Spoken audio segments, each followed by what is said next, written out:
இரட்டையர் பிளாஸ்டிக் குப்பை அகற்றுவோம். சேரும் தண்ணீரை உடனே மாற்றுவோம். நிலவேம்பு குடிநீர் நாமும் குடிப்போம்.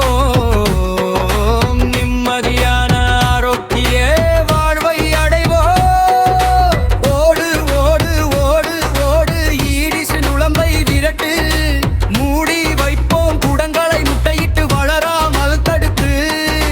வாரம் ஒரு முறை தொட்டியை தைப்போம். தொற்று வராமல் நம்மை நாமே காப்போம். காய்ச்சல் வந்தால் மருத்துவமனைக்கு ஓடுவோம்.